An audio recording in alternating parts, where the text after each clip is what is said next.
Incorporated. एक cylindrical power आती है, वो भी जो बच्चे का चश्मे का नंबर है वो भी इसमें डल के बन के आ जाएगा।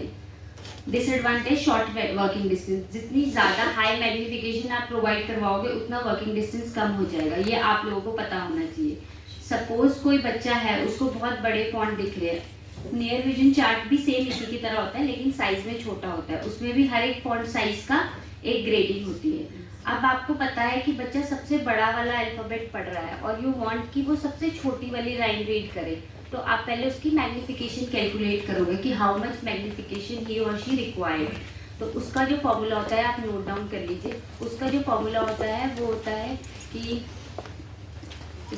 पेशेंट बच्चे का जो प्रेजेंट विजुअल एक्टिविटी है नियर में divided by required visual activity. Suppose present visual activity is N36, तो 36 और रिक्वायर्ड विजुअल एक्टिविटी इज 6, ठीक है। तो 36 डिवाइडेड बाय 6x, तो रिक्वायर्ड मैग्निफिकेशन कितनी होगी 6x। 6x से वो N6 पढ़ लेगा, लेकिन अगर आप उसे 6x दोगे तो उसका डिस्टेंस कम हो जाएगा वाइल रीडिंग, तो वो बहुत क्लोज रीडिंग करेगा। जितनी आप मैग्निफिकेशन कम दोगे उतना डिस्टेंस बढ़ जाएगा, ठीक है। Can cause I fatigue, short working distance हो जाता है, जितनी ज्यादा मैग्निफिकेशन रिक्वायर्ड होगी उतनी ज्यादा पावर भी रिक्वायर्ड होगी, तो फटीगनेस और हेडेक हो जाता है। No mobility when wearing full field microscopic glasses, जब ग्लासेस लगाएंगे ऑब्वियसली वो नियर रीडिंग ग्लासेस है, मैग्नीफाइंग ग्लासेस है, तो वाइल वॉकिंग हर चीज बहुत ज्यादा क्लोज दिखेगी, तो चीजों से टकरा सकते हैं, तो वो ग्लासेस लगा के वॉक नहीं करेंगे। Not affected in constructed field of view, limited range of magnification. अब चश्मे में बहुत ज्यादा मैग्निफिकेशन भी बन के आ सकती है, तो क्योंकि चश्मा बहुत मोटा हो जाएगा, हैवी हो जाएगा लगाने में, तो इसलिए एक लिमिटेड मैग्निफिकेशन ही बन के आ सकती है। उसके बाद ऑप्शन जो आते हैं वो आते हैं हैंड हेल्ड मैग्नीफायर। इसमें स्फेरिकल लेंसेज आते हैं, ए स्फेरिकल लेंसेज आते हैं, ए पेंटिक लेंसेज। इसमें आपको बहुत हाई फील्ड ऑफ मैग्निफिकेशन मिल जाएगा। इल्यूमिनेटेड भी होते हैं और नॉन इल्यूमिनेटेड भी होते हैं, मतलब कि जो हैंड हेल्ड मैग्नीफायर्स है उसमें विद इन इल्यूमिनेशन भी होगा, इल्यूमिनेशन भी इनबिल्ट होगा और नॉन इल्यूमिनेशन भी होगा। ये सारे हैंड हेल्ड मैग्नीफायर्स हैं। अब अगर आपको लगता है कि किसी बच्चे को डिवाइसेस की जरूरत है, आपने उनको किसी ऑप्टोमेट्रिस्ट के पास भेज दिया या आप स्पेशल एजुकेटर है, आपके पास कोई डिवाइस है, आपने उनको ये वाले मैग्निफिकेशन दे दिए, ठीक है। अब वो ये हैंडल मैग्नीफायर आप उनको प्रोवाइड करवा दोगे तो बस आपका काम वहीं नहीं खत्म हो जाता। आपने मैग्निफिकेशन भी दे दी, नियर विजन को रीडिंग भी कर रहा है आपके सामने, अब आपको उनको इस पर ट्रेनिंग भी प्रोवाइड करवानी है। इस पर ट्रेनिंग कैसे होगा, एक हैंड आई कोऑर्डिनेशन एक्सरसाइज होती है, वो आपको करवानी है। अगर वो बच्चा वो एक्सरसाइज अच्छे से कर पा रहा है, फिर आपको मैग्नीफायर लेके फिर ये रीडिंग करवानी है, ठीक है। फिर आप रीडिंग स्पीड कैलकुलेट करोगे, वो मैं लास्ट में बताऊंगी how to calculate reading speed, ठीक। Useful for quick spotting. जो हैंड हेल्ड मैग्नीफायर्स है इसमें जो ऑप्शन आते हैं, ऑप्शन ये भी आते हैं कि आप इनको पॉकेट में भी रख सकते हो, तो पॉकेट मैग्नीफायर भी होंगे। मल्टीपल ऑप्शन अवेलेबल हैं। यहाँ पे लो विजन लैब है, आप जाके देख सकते हो वो ऑप्शन जो अवेलेबल है। Advantage useful for quick and spot reading, portable, carry करने के लिए इजी रहता है, relatively inexpensive, patient familiar and acceptance, easy to prescribe, wide range available from low to high power, can be used in patient with reduced peripheral vision। जिनका peripheral vision नहीं होगा उनमें आप यूज कर सकते हैं, क्योंकि जब ग्लासेस लगाएंगे तो पूरा फील्ड ऑफ व्यू बड़ा होगा, तो पेरिफेरल में जो अगर मैग्नीफाइंग इमेज बन रही है तो कोई फायदा नहीं है उसमें, क्योंकि पेरिफेरल में तो विजन है ही, सेंट्रल विजन है, तो उसमें ये यूज कर सकते हैं। Disadvantage, good steady hand eye coordination required, decrease field of vision with increase working distance, decrease reading speed, must be held parallel to the reading material and avoid print distortion, high power distortion। जितनी ज्यादा high power होगी, अगर आप उसको incline रखोगे तो distortion बहुत ज्यादा होगा, तो आपको हमेशा पैरेलल रखना है रीडिंग मटेरियल के, तो बहुत प्रोलॉन्ग रीडिंग में प्रॉब्लम आएगी बच्चों। स्टैंड मैग्नीफायर है convex lens mounted at fix in distance for reading material. इसी टाइप का होता है स्टैंड मैग्नीफायर, लेकिन ये रीडिंग मटेरियल के फिक्स डिस्टेंस पे होता है। Both angular magnification and relative distance magnification are used. Device of choice for tremor, arthritis, constricted field of view, self illuminated, non illuminating, variable focus and fixed focus. इसमें जो option आते हैं वो variable focus के भी आते हैं, fixed focus के भी आते हैं। जैसे जो आप फर्स्ट वाला देख रहे हो तो उसका वो ब्लैक वाला पार्ट रोटेट करने से उसका डिस्टेंस बढ़ जाएगा।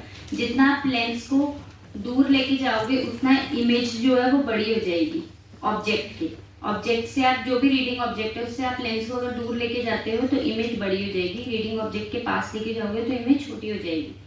लेकिन इमेज बड़ी होने के साथ क्या क्या होता है, डिस्टॉर्शन भी होता है। Illuminating, non illuminating, stand magnifier. Extended working distance के लिए बहुत अच्छे हैं। आपने एक ऑब्जेक्ट पे रख दिया और आप रीड कर रहे हो, बस आपको अब जो मैग्नीफायर है वो स्लाइड करना है। Useful for writing, large power available with और without illumination, useful in patient of tremors and arthritis. Decrease field of view, lens separation induce in optical centre not in line side. मतलब अगर आपने object ऐसे रख दिया है तो आपको एकदम पैरेलल होके ऐसे देखना पड़ेगा। अगर आप साइड से देखोगे तो आपको साइड से इमेज दिखेगी, लेंस की साइड से, सेंटर से नहीं। बल्कि difficulty in maintaining proper illumination, क्योंकि स्टैंड मैग्नीफायर है तो अगर ऊपर से लाइट आएगी तो उसके अंदर नहीं जाती, तो इल्यूमिनेशन कम रहता है। अब आपको नियर विजन में ना ज्यादा ऑप्शन नहीं होते, मतलब मैग्निफिकेशन ही ऑप्शन है, बस मैग्नीफायर एक प्रिंसिपल है। इसके बाद आप पे मल्टीपल मैग्नीफायर है। आपको बच्चा देख के डिसाइड करना है कि कौन सा ऑप्शन इसके लिए बेस्ट होगा, और जो भी आप ऑप्शन उनको प्रोवाइड करवा रहे हैं उसके साथ आपको क्या एक्सरसाइजेज और क्या वर्क करने पड़ेगा। अगर आप स्टैंड मैग्नीफायर प्रोवाइड करवा रहे हैं तो मेक श्योर करिएगा कि बच्चे को लाइट की प्रॉब्लम ना हो, उसको डल ना दिखता हो। अगर डल दिखता हो तो आप स्टैंड नहीं प्रोवाइड करवा पाएंगे, आप हैंडेड प्रोवाइड करवाएंगे, ठीक है। Distance optical device, telescope. Distance optical devices आते हैं टेलीस्कोप। टेलीस्कोप क्या है कि डिस्टेंस में बस एक ही ऑब्जेक्ट है जो ऑप्टिकल डिवाइसेस यूज होता है, वो होता है telescope. Enable कॉपिंग from black board.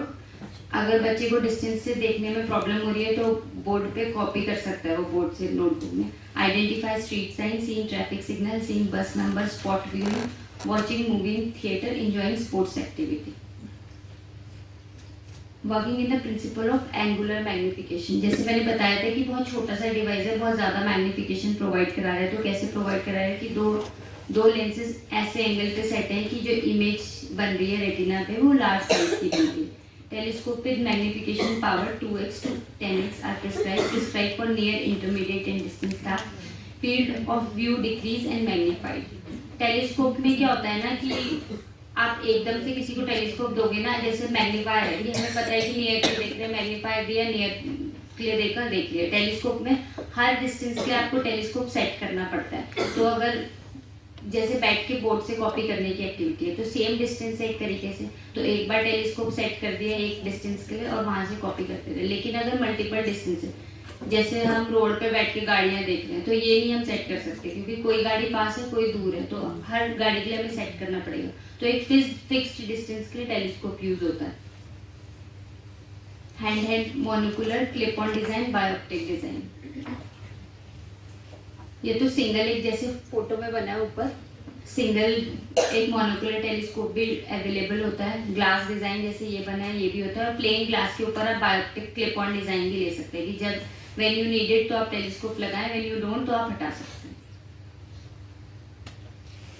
Option available है गैलीलियन और कैप्लिरियन। जिनको ज्यादा मैग्निफिकेशन रिक्वायर्ड होती है उनको हम कैप्लिरियन टेलीस्कोप प्रिस्क्राइब करते हैं। 2x से 10x का तक अवेलेबल है, और गैलीलियन 1.5x से 4x तक अवेलेबल है। ये ऑप्शन अवेलेबल है monocular, binocular, hand held, spec mounted, distance और नियर। ये जो है ये नियर टेलीस्कोप है। अगेन इसमें पोस्चर का इशू आता है क्योंकि ये बहुत ऊपर तक है ना, हाई लेंथ टेलीस्कोप है, तो एकदम ऊपर करके देखना पड़ेगा। ये नियर ऑब्जेक्ट आपको बहुत नीचे रखना पड़ेगा। Can be used for distance more than 2 meter, available from 2x to 10x. Patient prescribed can be incorporated, telescope focus can be adjusted. इसमें ना पेशेंट का जो चश्मे का नंबर है, बच्चे का चश्मे का नंबर इसमें ऐड नहीं होगा, तो बच्चे चश्मा लगाएगा फिर टेलीस्कोप के थ्रू देखेगा।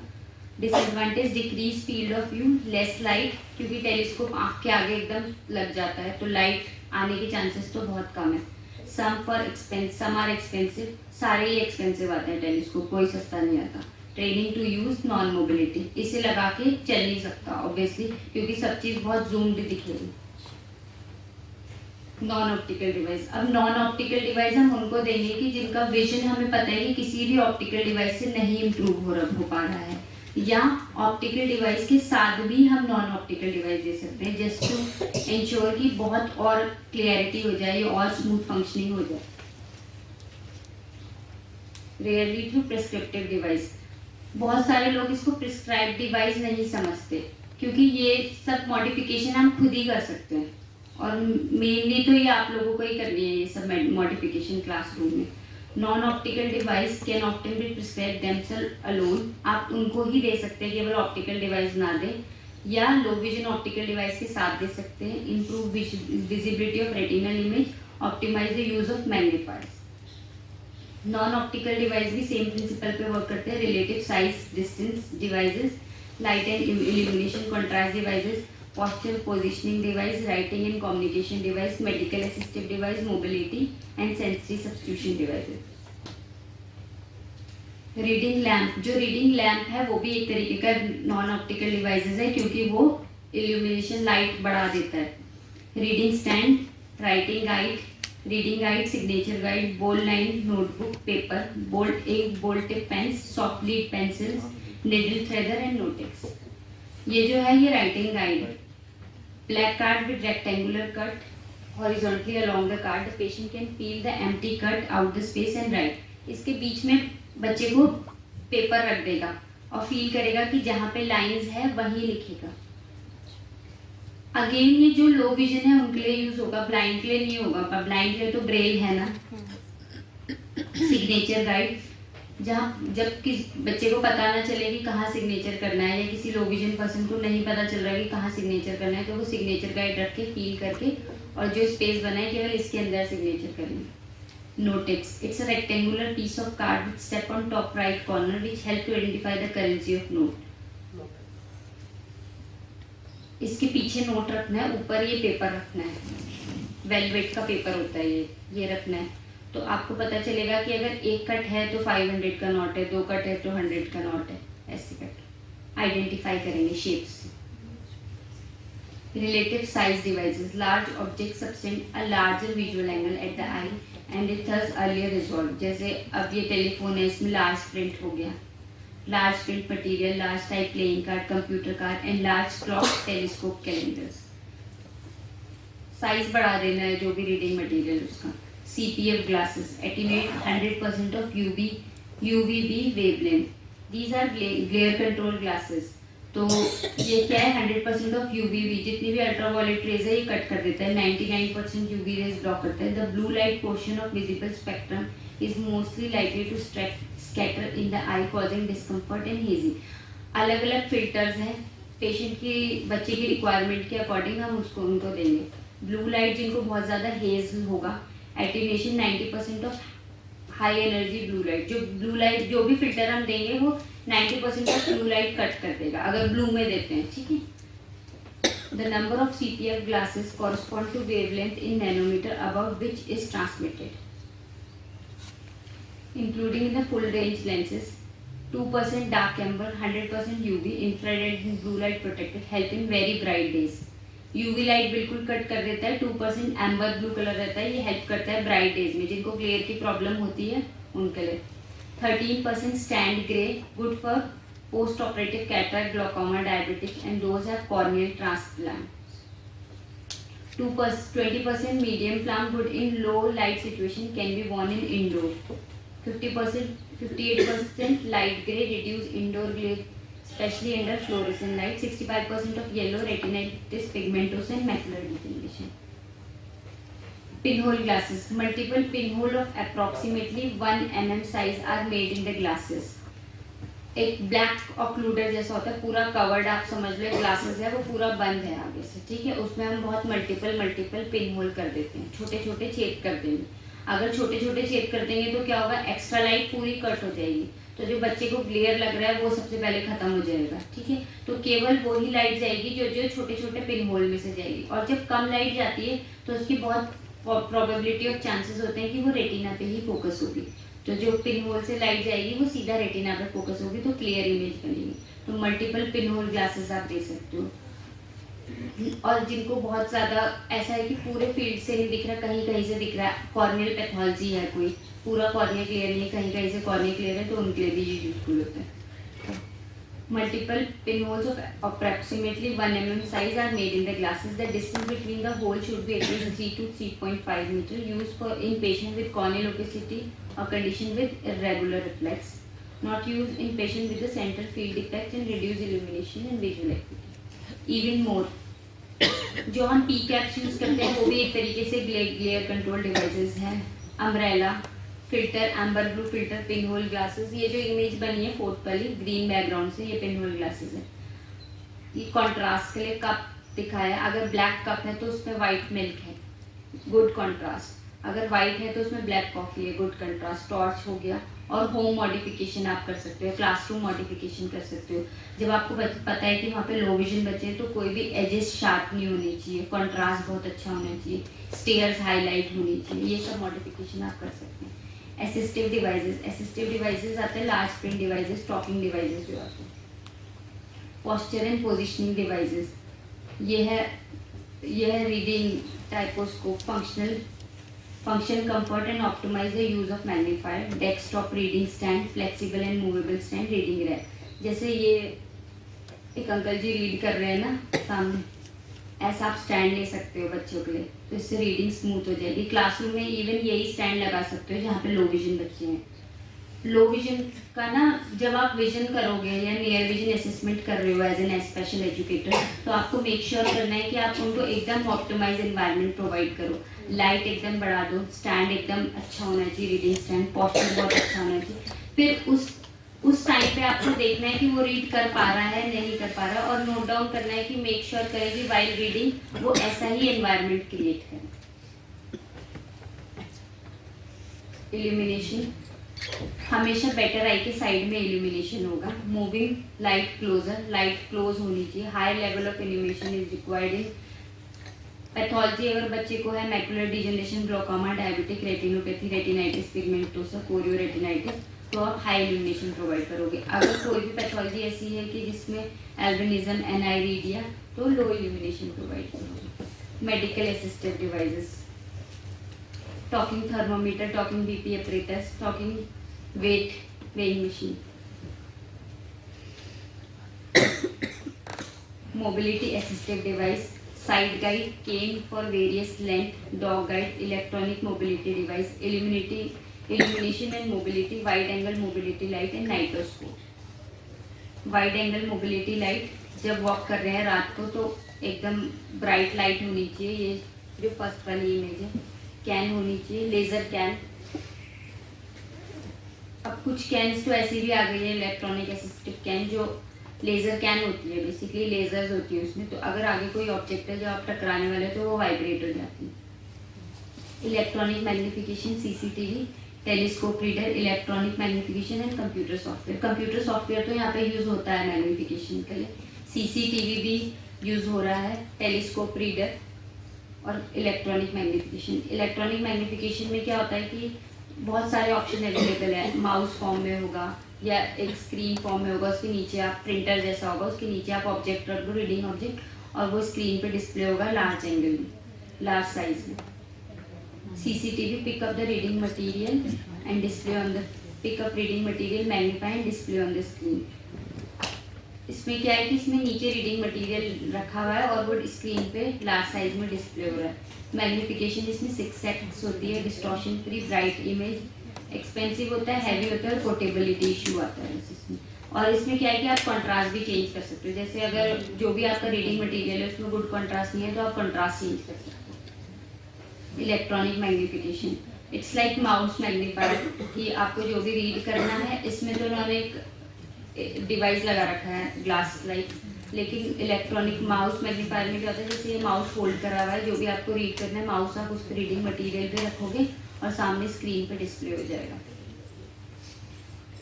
Sensory substitute assistive device and adaptive device, auditory substitution, talking books, reading services, audio descriptive device, tactile substitution, braille, paperless braille output, non braille tactile.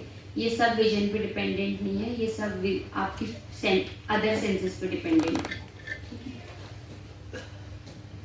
Blaze multiplayer OCR devices, ये अभी India में available नहीं है, लेकिन लेकिन ये क्या है कि आपको जो भी रीड करना है आपको उसके ऊपर रखना है, ये एक बार स्कैन कर देगा और फिर उसको रीड करना शुरू कर देगा, तो आप सुन सकते हो। No computer reading needed. Tingle the tongue, ये है who is called it seeing with your mouth might seen the counterintuitive at first, but with the minimum of 10-hour one-on-one training session, wherein can learn to understand the tingle and see not only where the object are located but also the shape and size of the image.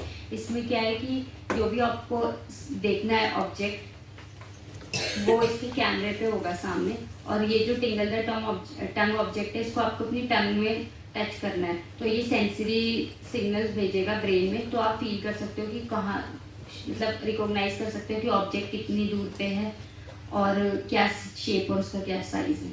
बहुत descriptive नहीं देगा, जैसे आपको ये नहीं बताएगा कि कौन पर्सन सामने खड़ा है, पर ये बता देगा कि क्या शेप है। अगर कोई टेबल है वहाँ पे तो ये इस शेप का टेबल है, इस साइज का है।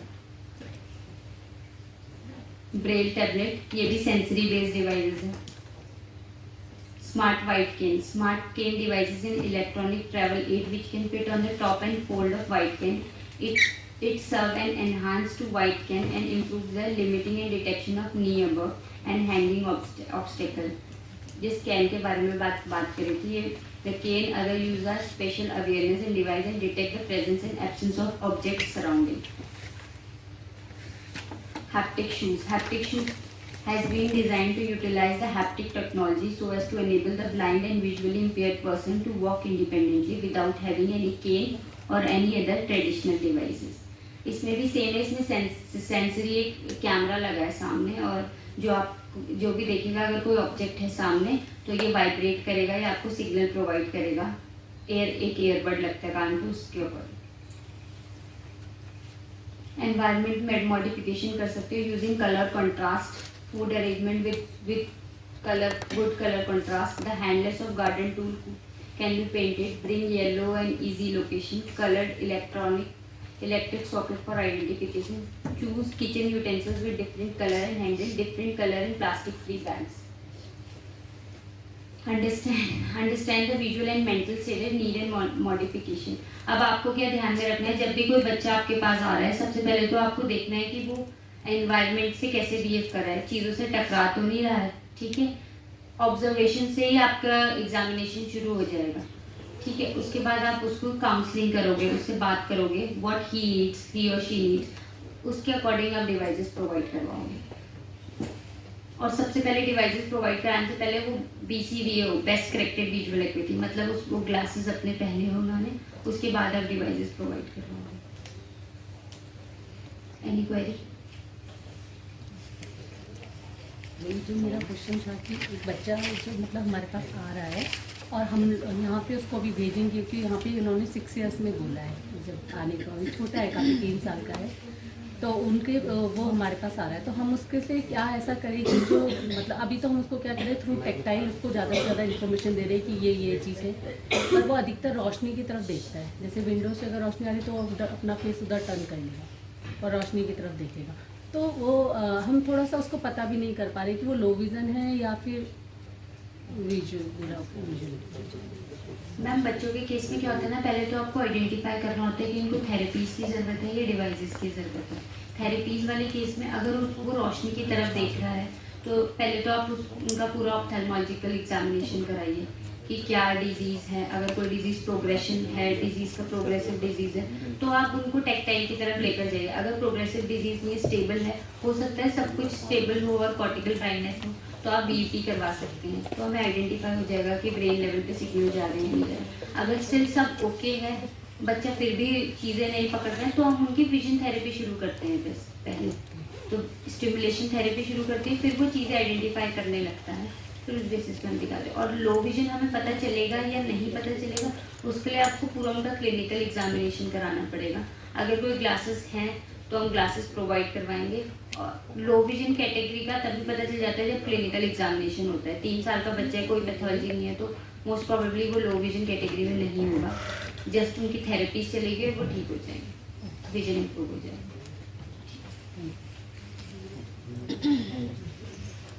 जी मैम, एक वो है जैसे आपने बताया कि board line exercise text book ये मिलेगी कहाँ?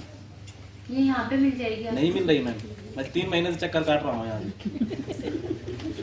कहीं नहीं मिल रही है यहाँ। तो ये तो आप खुद भी क्रिएट कर सकते हैं। कैसे क्रिएट करेंगे ये तो मैं पूछना चाह रहा हूँ, क्योंकि इंदु ये मैम मैडम आपको से मेरी बात हुई provide थी और मैं आपसे कह रहा हूँ चलो ऐसे है सर, इसके लिए ना आप हमें प्लीज लिख कर दे दीजिए जो चीजें आप लोगों को चाहिए ना। जी। जैसे मैम ने बताया है, एक्चुअल में इसका ना लार्ज प्रोडक्शन नहीं हो पा रहा है। लार्ज प्रोडक्शन ना होने का कारण ये है कि रिक्वायरमेंट नहीं है। आपने मांगा, अब रिसर्च ऐसा तो है नहीं कि कोई भी डिवाइस आएगी और बनाकर हम दे देंगे। हमारे लिए तो एक प्रोटोटाइप होगा, उसे फील्ड बेस्ड स्टडी होगी, उसके बाद उसका प्रोडक्शन होगा। उस प्रोडक्शन में भी कितनी आपको जरूरत पड़ेगी आप लिख कर दे दीजिए हमें, डेफिनेटली हम हमारे यहाँ मैं आपको बताता हूँ। आपने जैसे समग्र शिक्षा अभियान की आप बात कर रहे हैं ना, आप इंडिविजुअल बात कर रहे हैं, आप हमें एक लिख कर दे दीजिए, डेफिनेटली हम इसके लिए कर देंगे, प्रोड्यूस करेंगे, हम इसका प्रोडक्शन अपने लेवल पर शुरू करेंगे और थोड़ा टाइम लगेगा, 2-3 महीने का टाइम लगेगा। आप हमें ऑर्डर दीजिए, हम आपको सप्लाई करेंगे फ्री ऑफ कॉस्ट। अगर आप लोगों को चाहते हैं कि भी इस तरह की कोई डिवाइस लो विजन के लिए, जैसे अभी सेक्रेटरी साहब के साथ मीटिंग हुई थी तो मैं ये बोल रहा था कि लो विजन के बच्चों पर ज्यादा फोकस इसलिए नहीं हो पा रहा है क्योंकि उनके लिए कोई स्पेसिफिक चीजें है नहीं, और ये सेंटर फॉर लो विजन बनाने का कारण भी ये। अब आप लोग हमें बता रहे हैं ना क्या क्या चीजें जरूरत है, क्योंकि आप लोग बेसिकली फील्ड में काम कर रहे हैं। आप हमें बताइए, क्या पता हम इसे एडिप की किट में डलवा के फ्री ऑफ कॉस्ट डिस्ट्रीब्यूट कर रहे हैं। तो ये आप हमें लिख कर दे दीजिए, आपका जो ऑब्जर्वेशन है बड़े अच्छे ऑब्जर्वेशन है। दरअसल में हम लोग वहाँ पे वर्क करते हैं, तो हमारे यहाँ संसाधन केंद्र बने हुए हैं और वहाँ पे एक सजेस्टिव सूची हमें उपलब्ध करा दी गई है कि आप ये चीजें आप संसाधन केंद्र में रखेंगे। अभी मतलब सिर्फ एक सजेस्टिव सूची हमें उपलब्ध कराई गई कि ये इन बच्चों के लिए ये चीजें रखनी है। इस मतलब में शायद सुमन्ना मैडम से भी मेरी बात हुई थी और मैं वहाँ भी गया। वहाँ पे क्या था, वो रीडिंग स्टैंड के लिए वुडन का लिखा हुआ था, उन्होंने कहा यहाँ कोई रीडिंग स्टैंड नहीं है। ठीक है, उसको भी मैंने ऑर्डर पे बनवाया है। बहुत सारी चीजें ऐसी है। देखो हम लोग, मैं जैसे मैम ने बताया बड़ा अच्छा प्रेजेंटेशन दिया है, बहुत सारी चीजें ना ऐसा है। मैं आपको खास तौर से लो विजन बच्चों के लिए अडेप्टेशन की जरूरत होती है। अडेप्टेशन का मतलब है कि मैं अपने क्लासरूम में किस तरह के, मेरे बच्चे की नीड क्या है। अब मेरे बच्चे की जो विजन एफिशिएंसी, विजुअल एफिशिएंसी है, डिफरेंट विजुअल एफिशिएंसी है, तो हर एक बच्चे के लिए एक जैसा तो पैरामीटर आ नहीं सकता। मुझे किसी के लिए कुछ दूसरा, जैसे मैग्निफिकेशन का भी है, मैंने इतने सारे लेंस बताए, तो हर बच्चे के लिए एक ही मैग्नीफायर थोड़ी जरूरत है, अलग अलग चाहिए। तो उसकी नीड के हिसाब से, क्योंकि उसका तो प्रोडक्शन हो जाता है। मगर जो इस तरह के आपका मैम ने बताया नॉन ऑप्टिकल डिवाइसेस का, तो नॉन ऑप्टिकल डिवाइसेस में आपको कुछ बताना पड़ेगा, कुछ आप हमें लिख कर देंगे, कुछ आपने डिमांड करेंगे तो हम उस पर डेफिनेटली काम करेंगे। मगर जो आप स्टैंड की बात कर रहे हैं, स्टैंड एज सच बना नहीं सकते। स्टैंड तो आप मार्केट में चले जाइए, ग्लास वाला है, आप लोग ऑफिसर्स के टेबल पर देखते हैं ग्लास के स्टैंड होता है ना, उसके हर एंगल बना होता है, ऊपर नीचे नीचे, तो वो तो आप नॉर्मल भी खरीद सकते हैं, उसके लिए कोई जरूरत है नहीं। लिखा हुआ था, स्पष्ट लिखा हुआ है। Actually, 100 reading stand is packed in the stock room, but that new management, that lady is not willing to give. Sir वहाँ गए, मैंने वहाँ खुद उन्होंने कहा, गेट से बाहर कहाँ कर पर? दिया, शार्प साफ में उन्होंने मैंने- गेट से मैंने- सीधा बाहर कर दिया कि आप जाइए, कुछ नहीं है, कोई नहीं हम मैम, देखने आप भी नहीं देंगे आपको। सुमन्ना पैसा। मैडम हमारे साथ में है, एसोसिएटेड है हमारे साथ में। मैम आप हमें बताइए, हम यहाँ प्रोडक्शन करेंगे, इसके बाद इस मैं- वर्कशॉप के बाद सर, सीआरई मैं- प्रोग्राम के बाद करते वही हैं। मैंने बोल था सर को, इंडोनेशिया से मैं सैंपल लाया था, शार्प में कारपेंटर को बुला के मोर देन 100 पीसेस उत्तराखंड के लिए एंड ऑल ओवर इंडिया के लिए मैंने बनवाया, but that lady is not releasing. नहीं वो छोड़ी, मैं वो किसी ऑर्गेनाइजेशन के बारे में बात नहीं करेंगे। मैंने आपकी जो डिमांड है ना, आपकी जो डिमांड है सब शिक्षा अभियान के थ्रू लिखकर ठीक है भिजवाइए, सर, हम प्रोवाइड कराएंगे। आपको ठीक है? मैं उसका किसी और का कोई क्वेश्चन है तो प्लीज पूछ लीजिए। जी ma'am. Ma'am, it was a highly informative seminar you put forward in front of us. Ma'am, you mentioned first one thing, you mentioned that low vision हम उनको बोलते हैं that which has a visual acuity less than 618. But if I have a patient, he has the visual acuity 6/18 without giving any aid. For example, now I am giving the glasses or contact lenses. His vision improves. Can we put him the still guy? No. He could not be. Visual acuity with best correction. It's 618 or less than 618. Then only he or she is in the low vision category. Definitely. What about the second eye? If the one eye has the good, Better eye, better. Thank you. Highly informative. Thank you. कोई और question? Very good ma'am, thank you ma'am. Thank you ma'am. आज हम लोगों ने देखा कि assistive devices में optical devices and non optical devices के बारे में हम लोगों ने जाना डिटेल में। तो मैम ने बहुत अच्छे से समझाया आज हमें, आप लोग को समझ में आया होगा आई होप, और इसका यूजेस भी आप मैम ने अच्छे से बताया। तो thank you for this presentation ma'am. And shall we go for next session? आपके इन्वॉल्वमेंट के हिसाब से, बच्चों के हिसाब से आप किस तरीके से उसको मॉडिफाई भी कर सकते हैं। तो ये हम लोगों ने आज ये अब तक के जितने भी सेशन हुए हम लोगों ने इतने अच्छे से ये सारी सेशन को देखा और समझा। Now a functional vision assessment, एक ये बहुत ही इम्पोर्टेंट टॉपिक है, क्योंकि अभी तक तो हम लोग ये जान रहे थे कि लो विजन बच्चों का क्या क्या प्रॉब्लम्स हो सकती हैं, लेकिन कहीं ना कहीं हम जैसे रिहैबिलिटेशन टीचर्स हैं, स्पेशल एजुकेटर्स हैं, कहीं ना कहीं हम लोग स्पेशल फील्ड से जुड़े हुए हैं। तो हमारे बीच में बच्चे आते हैं और हम जैसे कि अभी मैम ने क्वेश्चन किया कि कुछ बच्चे भी ऐसे होते हैं कि जिसे हम पहचान नहीं पाते कि वो लो विजन है तो है भी कि नहीं है ना। तो इन सब चीजों को हम लोग जानेंगे कैसे? एज ए स्पेशल एजुकेटर हम कैसे जान सकते हैं? कुछ ऐसी किस तरीके से हम जान सकते हैं, मतलब कि अब हम फंक्शनल विजन असेसमेंट करके उस बच्चे का विजन कितना है, कितना उसका कलर है, कितना कंट्रास्ट है, कितना वो वर्किंग कर रहा है, उसके बारे में हम पता लगा सकते हैं। ठीक है, तो अगर हम बात करते हैं कि लो विजन क्या है? Low vision refers to reductions of visual functions that can not be corrected to normal range by और ऑर्डिनरी ग्लासेस, लेंसेज और मेडिकल ट्रीटमेंट्स, जो कि एक व्यक्ति जिसके पास विजन रिलेटेड कार्य करने की कमी है, जिसे साधारण चश्मे और लेंस कॉन्टैक्ट्स जो होते हैं मेडिकल सर्जरी या मेडिकल सर्जरी के बाद भी जो करेक्शन नहीं हो पाता है, तो वो बच्चे लो विजन की कैटेगरी के अंडर में आते हैं, है ना। अभी हम लोग जैसे कि अगर आपको पहचानना है कि लो विजन बच्चा कौन है, तो सबसे पहले आपको डायग्नोसिस तो कराना ही पड़ेगा। Without diagnosis functional vision assessment can not be possible. ठीक है, फंक्शनल विजन असेसमेंट करने के लिए सबसे पहला जो हमारा जो क्राइटेरिया होना चाहिए वो कि पहला वो उसका क्लिनिकल असेसमेंट हो। अभी हम आगे की तरफ जाएंगे, तो सबसे पहले हम ये जान लें कि साइन एंड सिम्टम्स क्या हो सकते हैं लो विजन के।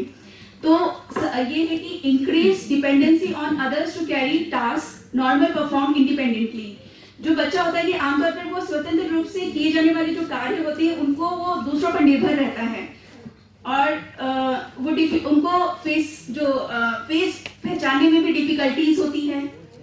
अगर आपके पास बच्चा है वो आपका फेस भी नहीं पहचान पा रहा है, कि कुछ एक्सप्रेशन नहीं पहचान पा रहा है, आप कुछ एक्सप्रेशन दे रहे हैं उसको तो वो नहीं पहचान पा रहा है, तो वो बच्चा भी एक लो विजन की कैटेगरी में आता है।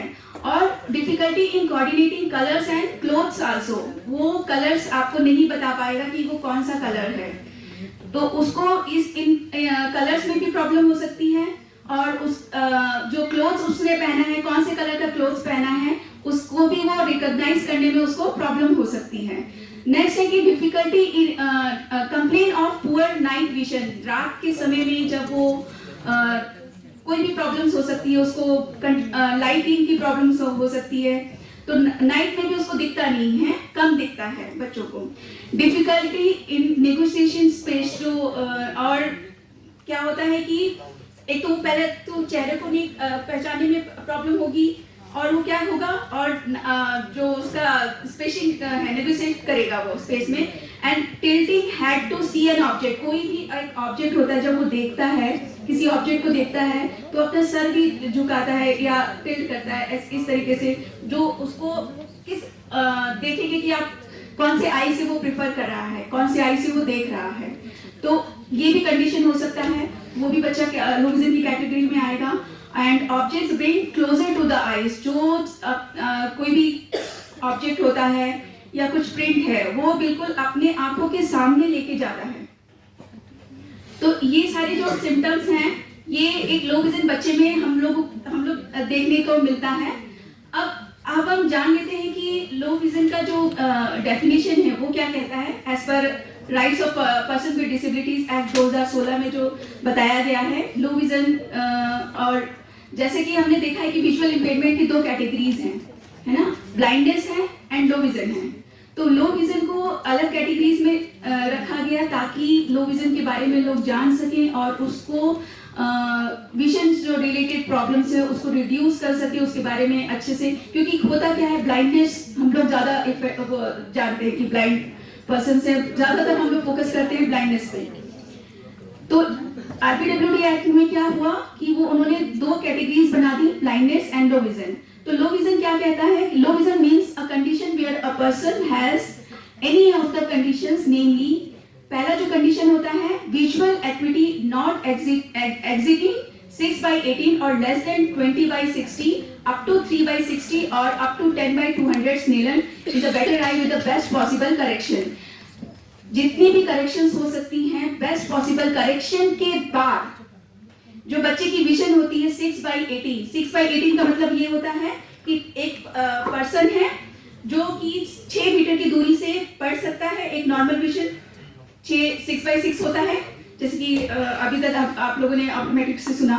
तो नॉर्मल जो बच्चा यदि जो व्यक्ति 6 मीटर में पढ़ सकता है और जो सामान्य दृष्टि वाला जो बच्चा होगा वो क्या होगा 18 मीटर में की दूरी पर भी पढ़ सकता है।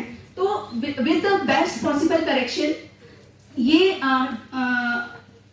विजुअल एक्विटी को एग्जिट किया है। Then is limitation of field of vision. Limitation of field of vision means क्या होता है, जो जैसे कि आप कैसे करते हैं, कंफर्टेशन टेस्ट करते हैं, दोनों हाथों को स्ट्रेट करके बिल्कुल सामने देखना है और अपनी फिंगर्स को नोटिस करना है, ठीक है। एक नॉर्मल पर्सन होगा तो दैट 180 डिग्री में वो देख सकता है। अगर किसी का विजन कम है तो क्या होगा, वो एंगल अपना कम करेगा, है ना। अब उसको फिंगर दिख रही है लेकिन हमको स्ट्रेट देखना, दैट इज आप कर सकते हैं, कोई दिक्कत नहीं है, कर सकते हैं, ठीक है। तो ये फील्ड ऑफ विजन उसका क्या होना चाहिए, 40 डिग्री से अप टू 10 डिग्री का एंगल होना चाहिए लो विजन में। Normal is 180 degree. अगर वो 40 डिग्री और 10 डिग्री के अंदर में आ रहा है दैट वो कौन सी कैटेगरी में आएगा, लो विजन की कैटेगरी में आएगा। देन विजुअल इक्विटी क्या होती है, visual acuity is the ability to see the sharpness and clarity of vision, ठीक है। And field of vision is that position of space in which objects are visible at the same moment during steady fixations of gaze in one direction. जैसे कि मैंने अभी आपको बताया, ठीक है, एक ही डायरेक्शन में आपको देखना है। देन नोटिस योर फिंगर्स, ये आपका फील्ड ऑफ विजन है, ठीक है। Next is assessment. What is assessment? Assessment is the systematic basis for gathering information about how a person uses his or her vision. Assessment क्या होता है कि जितना भी मतलब जो विजन है, विजन रिलेटेड, जैसे कि हम बात करें, हम बच्चों की आंखों को देखकर ये नहीं कह सकते कि वह कितना देख सकता है, ठीक है, रिकॉग्नाइज कर सकता है, कलर कितना है, सेंसिटिविटी कितनी है, उसमें कंट्रास्ट कितना है, तो वो सब कैसे पता चलेगा, हमें एक असेसमेंट के द्वारा ही पता चलता है। तो असेसमेंट के 2 टाइप्स होते हैं। पहला टाइप होता है क्लिनिकल, जो और फिर दूसरा होता है फंक्शनल। क्लिनिकल में आंखों के डायग्नोसिस प्रोग्नोसिस के बाद जो ट्रीटमेंट होता है एंड मेडिकल सर्जरी के बाद जो विजन होती है वो हमें आफ्टर किसके बाद पता चलता है, क्लिनिकल असेसमेंट के बाद ही। तो जो पहला जो क्राइटेरिया होता है वो फंक्शनल असेसमेंट का, that is clinical assessment. Clinical assessment के बाद जो बच्चा जाता है तो देखते हैं कि हम लोग विजन स्क्रीनिंग कराता है, ठीक है। पहला तो होता है स्टेप विजन स्क्रीनिंग का। जैसे कि आप कभी भी हॉस्पिटल में गए हैं तो आप लोगों ने देखा होगा कि फर्स्ट जो ऑप्टोमेट्रिक्स होते हैं वो क्या करते हैं, आपकी विजन का स्क्रीनिंग करते हैं। तो वो फर्स्ट स्टेप क्या होता है कि ऑब्जर्वेशन एंड हिस्ट्री टेकिंग लेते हैं। ऑब्जर्वेशन में क्या ऑब्जर्व किया जाता है कि आप जो बच्चा आ रहा है आपके सामने, तो उसमें वो कितना फोकस कर, मतलब किस तरीके से चल रहा है, उसका मूवमेंट क्या है ना, आप उसको ऑब्जर्व करेंगे। देन फिर उसके बाद में हिस्ट्री टेकिंग, क्या उसने मतलब पहले से उसको प्रॉब्लम है या अभी हुई है या कंजेनाइटल है या एक्वायर्ड है, वो सारी चीजें एक हिस्ट्री में लिखती, या फिर उसके पेरेंट्स को तो कोई प्रॉब्लम नहीं है या उनके कोई फैमिली हिस्ट्री तो प्रॉब्लम नहीं है, ये सारी चीजें ऑब्जर्व भी करना है और हिस्ट्री टेकिंग करना है। फिर उसके बाद क्या होता है कि स्लिट लैंप एग्जामिनेशन होता है। हमारे इधर भी जो ऑप्थेल्मोलॉजिस्ट आते हैं वो स्लिट लैंप एग्जामिनेशन करते हैं, ठीक है। उसके बाद होता है इवैल्यूएशन ऑफ विजन, मतलब कि डिस्टेंस और नियर विजन दोनों का इवैल्यूएशन होता है। पिन होल, जैसे कि मैम ने आज अभी हमें सुबह बताया, पिन होल जो डिवाइस था उसके द्वारा भी इवैल्यूएशन होता है। तो इसका क्या मतलब होता है कि पिन होल से कि वो सेंट्रल विजन का भी चेक करते हैं कि सेंट्रल विजन इज परफेक्ट और नॉट, ठीक है। देन रिफ्रैक्शंस तो नहीं है, किसी को मायोपिया के प्रॉब्लम तो नहीं है, किसी को कॉन्वेक्स लेंस चाहिए या कॉनकेव लेंस चाहिए या दोनों चाहिए, जो सिलेंडर चाहिए, ये सारी चीजें करेक्शंस में रिफ्रैक्शंस में फाइंड आउट होती हैं। और एक कुछ एंसलर ग्रिड वाला जो टेस्ट होता है वो भी करते हैं, है ना। आप लोग करते हैं कि नहीं करते, आप लोग पढ़ रहे होंगे शायद, है ना। तो कंट्रास्ट सेंसिटिविटी टेस्ट भी, glare test, visual field, visual colour vision, ये सारे टेस्ट होते हैं। ये सारे विजन स्क्रीनिंग का एक पार्ट है, ठीक है। अब हम बात कर, ये देख लीजिए कुछ इस तरीके के हैं। कंट्रास्ट सेंसिटिविटी में क्या दे रखा है कि ऊपर वाला जो पोर्शन होगा बिल्कुल डार्क होगा, फिर नीचे नीचे लाइट होता है। क्या बच्चा कोई वहां तक जिस कंडीशन तक वो पढ़ सकता है आप उसको नोट करेंगे, है ना। Next is functional vision assessment. After clinical assessment के बाद, विजन स्क्रीनिंग के बाद आपका फंक्शनल विजन असेसमेंट होता है।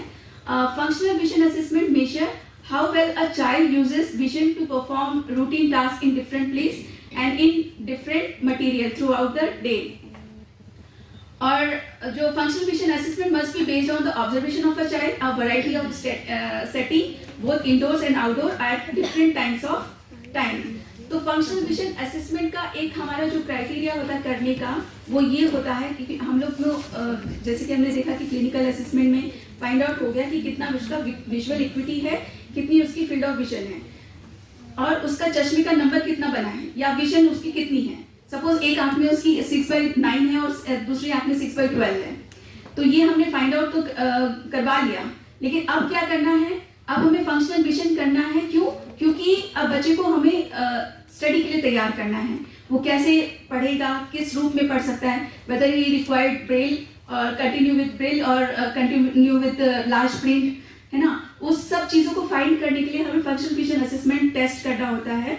तो it is the use of vision for a particular purpose. जो हमारी जो विजन बची कुची विजन है उसको कैसे हम यूज करेंगे एक पर्टिकुलर पर्पस के लिए। तो वो जैसे कि functional vision assessment can help the ensure that a child makes most of the sight they have by observing the child in daily routine assessments can made as per their need, ठीक है।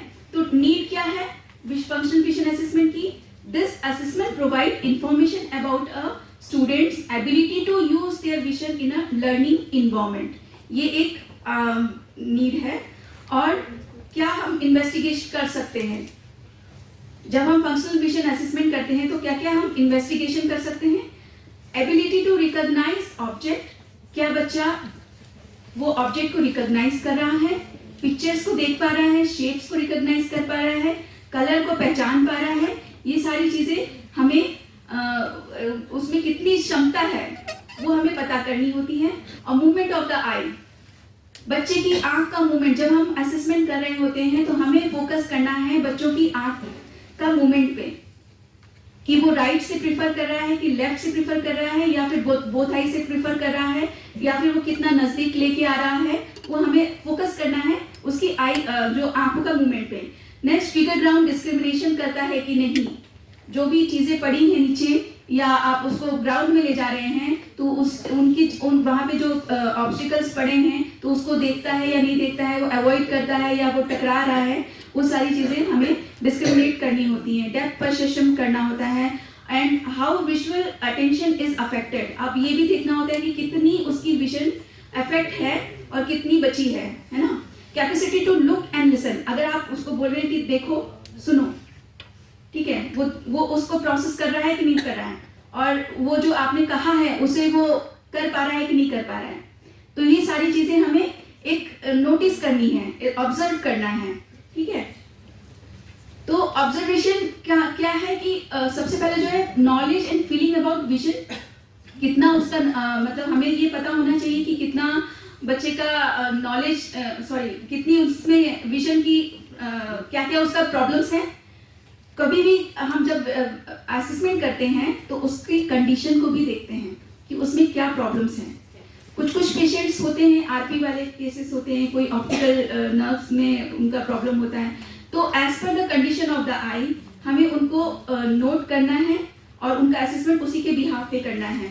और awareness of the environments वो कितना पहचानता है, lighting independence है कि नहीं है, उसमें लाइट जो लाइटिंग में कितना लाइट उसको चाहिए, कंट्रास्ट कितना होना चाहिए, कलर विजन, और ये सारी चीजें हम लोग एक बार अभी हम एक एक्टिविटीज करेंगे तो उसमें देखेंगे।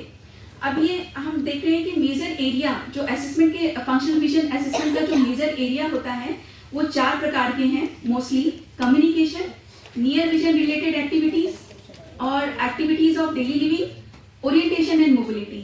कम्युनिकेशन के अंदर बच्चा आई कांटेक्ट करता है, एक्सप्रेशन देता है, ऑब्जेक्ट्स क्या क्या मतलब वो रिकॉग्नाइज कर पा रहा है, साइज क्या है, डिस्टेंस, कलर, जेस्चर, पोस्चर, ये जो auditory, vocal length, textual length, ये सारी चीजें उसके अंदर इंक्लूड हो जाती हैं। ठीक है। कम्युनिकेशन में डेली लिविंग स्किल्स में क्या होता है कि डेली रूटीन्स के वर्क वो करता है कि नहीं, जैसे वो क्लीनिंग कर रहा है या वॉशिंग कर रहा है, वो कर पाता है कि नहीं कर पाता, तो ये सारी उसकी मेजर एरियाज उसमें हम लोग को पता करने होते हैं। और नियर विजन रिलेटेड एक्टिविटीज जैसे कि वो पढ़ रहा है, क्या लार्ज प्रिंट का कितना साइज पढ़ पाता है वो, है ना, तो ये सारी चीजें इसके अंदर आती है। ओरिएंटेशन, मोबिलिटी, उसको क्या बच्चों को अगर प्रॉपर्ली वो मूव कर रहा है, दरवाजे से वो प्रॉपर्ली आ रहा है, सीढ़ियाँ चल पा रहा है, अगर उसको नीड है देन आप उसको क्या करेंगे, प्रोवाइड कराएंगे ओरिएंटेशन और मोबिलिटी का को भी आप अपने उसमें असेसमेंट में एक पार्ट रखेंगे। ठीक है। अभी जो हमारा स्टेप्स, जब हम देखते हैं कि स्टेप्स की बात करते हैं कि क्या क्या स्टेप्स हो सकते हैं फंक्शनल विजन असेसमेंट में, क्या क्या स्टेप्स हो सकते हैं, तो जो सबसे पहला स्टेप्स होता है हमारा जनरल इंफॉर्मेशन का। जनरल इंफॉर्मेशन में हमें बच्चों का नेम क्या है, उसका एज कितनी है और उसका जेंडर क्या है, कॉजेज ऑफ डिसेबिलिटीज क्या हो सकती है उसकी, और बैकग्राउंड्स कहाँ से वो बिलोंग्स करता है, वेदर ही बिलोंग्स रूरल और अर्बन, वो भी हमें नोटिस करना है। देन ऑनसेट ऑफ एज, क्या कंजेनाइटल है या एक्वायर्ड प्रॉब्लम्स हुई हैं, या उसको रिक्वायर्ड है mobility and training, orientation and mobility training की रिक्वायरमेंट्स हैं। तो ये सारी जो जनरल इंफॉर्मेशन हैं वो आपको सबसे पहला स्टेप एक होता है। नेक्स्ट होता है कि विजन स्क्रीनिंग का। हमने ये देखा विजन स्क्रीनिंग मोस्टली ऑप्टोमेट्रिक का ही एक पार्ट होता है, क्योंकि वही डिटेल्स आपको बता सकते हैं। ठीक है। तो जब आपने बच्चों की रिपोर्ट देखना है तो उसमें भी आपका एक पोर्शन दिया होता है विजुअल एक्टिविटी का, एक आई में कितना उसका विजन है, दूसरी आई में कितना विजन है, वो हमें देखना है और नोट करना है अपने विजन स्क्रीनिंग में। तो सबसे पहला होता है कि डिस्टेंस विजन बच्चे का कितना है। ठीक है। राइट आई में कितनी है, लेफ्ट आई में कितना है, या बोथ आई में कितना है। फिर होता है नियर विजन कितना है उसका, वो भी आपको नोट डाउन करना है, अपनी रिपोर्ट में नोट डाउन करना है। देन प्रिफर्ड, वो किस आंख से वो प्रिफर्ड करता है, लेफ्ट आई से प्रिफर्ड करता है या राइट आई से प्रिफर्ड करता है ज्यादातर, उसको वो भी आपको नोट करना है। फील्ड ऑफ विजन करने का एक तरीका होता है, आप या तो फिर आप एक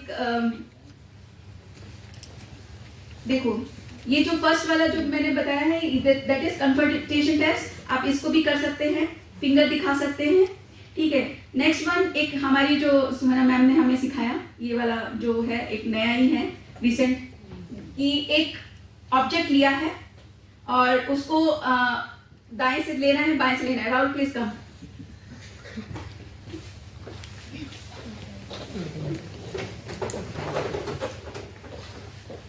सी दैट, सपोज ये आपका लो विजन बच्चा है। ठीक है। ये मैम ने बनाया है, बड़ा सुंदर है, अच्छा सा लगता है, ये ब्राइट कलर है ना, ब्राइट ही कलर यूज करना है ताकि बच्चों को दिखे। आपका क्या करना है, बच्चा तो अपना लो विजन का है, ठीक है, तो लो विजन बच्चों में हम मोस्टली फिंगर्स नहीं नोटिस कर पा रहा है, बट दिस ब्राइट कलर है तो वो नोटिस कर पाएगा। अगर आप यहाँ तक ले जाएंगे तो वो नोट कर पाएगा, है ना। तो अब करना क्या है, ठीक है, अब आपको बताना है, सामने देखिए, ठीक है, कहाँ से आएगा वो बताना है, दिस साइड, ठीक है। ऐसा ही लो विजन आपको बच्चा बता पाएगा, ठीक है। ये एक तरीका होता है, आप इसको भी आप यूज कर सकते हैं, ठीक है। ये है फील्ड ऑफ विजन। नेक्स्ट है कि बच्चों को क्या क्या क्लासेस प्रिस्क्राइब किया है ऑप्टोमेट्रिक ने, है ना, वो आपको भी ध्यान में रखना है कि उसका जो स्फेरिकल है या सिलेंड्रिकल है या मतलब विजुअल इक्विटी उसकी कितनी है वो भी आपको बतानी है। फिर कंट्रास्ट सेंसिटिविटी आता है। कंट्रास्ट सेंसिटिविटी आपको टेस्ट करना है। कंट्रास्ट सेंसिटिविटी में करना क्या होता है कि कोई भी एक ऑब्जेक्ट ले लीजिए जो कि एक लाइट कलर हो और एक डार्क कलर हो। ये भी मैम ने हमें सिखाया था। जैसे कि हमारे पास ये कलेक्शन ऑफ स्टोन्स मैम ने जो कलेक्ट किए हैं, दिस वन इज आपका जो फ्लोर का कलर है, फ्लोर इज वाइट, है ना। तो हाँ, ये वाइट कलर पे एक वाइट रख दिया, दिस इज डार्क कलर, ठीक है। तो अब उसको पूछना है कि यहाँ पे कुछ रखा है, आपको उस चीज को उठाना है। तो आपकी उसकी आंखों को नोट करना है कि वो कौन सी आंख से वो उठा रहा है, ठीक है, और कौन सा सबसे पहले उठाता है, वाइट कलर उठाता है या ब्लैक कलर उठाता है, वो आपको नोट करना है। सपोज व्हाइट कलर उठा लेता है तो उसको कंट्रास्ट मतलब उसका कंट्रास्ट ऑब्वियसली गुड है ना। और अगर वो ब्लैक उठाता है दैट मीन्स कि he need a good contrast. Okay, तो ये एक एक्टिविटीज होती है, इसको भी कर सकते हैं।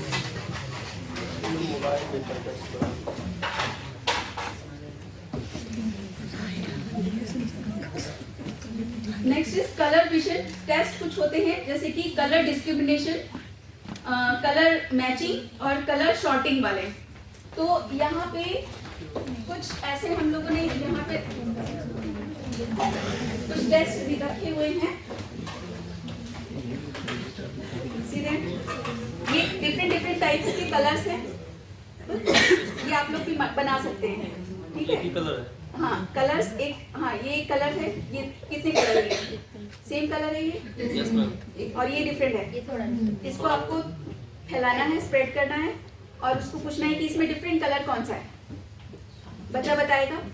अगर वो डायरेक्टली बता रहा है दैट मीन्स कि उसकी विजन ठीक है। और उसकी हमेशा आपको आंखों को नोट करना है कि वो बहुत ज़्यादा टाइम टेकिंग तो नहीं कर रहा है। अगर वो टाइम टेकिंग कर रहा है, उस जो आपका ये टास्क है उसको वो विद इन द टाइम नहीं कर रहा है, टाइम ले रहा है, दैट मीन्स कि उसको क्या प्रॉब्लम्स विद आएगी, ठीक है। कलर्स में भी उसको प्रॉब्लम्स हो सकती है। ये सारे हम काट के रखे थे मैम ने, देखिए सुंदर शेप्स में। आप ऐसे भी कुछ शेप्स बना के अपना टूल्स तैयार कर सकते हैं, ठीक है। अब ये कलर सॉर्टिंग्स का है, इसमें भी डिफरेंट टाइप्स के कलर्स हैं। ये देखिए, दिख रहा है, कलरफुल है ये सब। इसमें स्प्रेड कर देना है। बच्चे से पूछना है कि आप एक एक कलर को सॉर्ट आउट करिए, तो वो क्या करेगा, सॉर्ट आउट करेगा, है ना।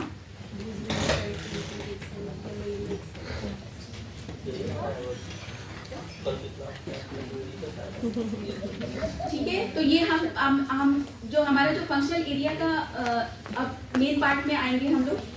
फंक्शनल एरिया और फंक्शनल विजन, जिसमें 7 हमारे एरियाज होते हैं, ठीक है। पहला है awareness and attention to objects.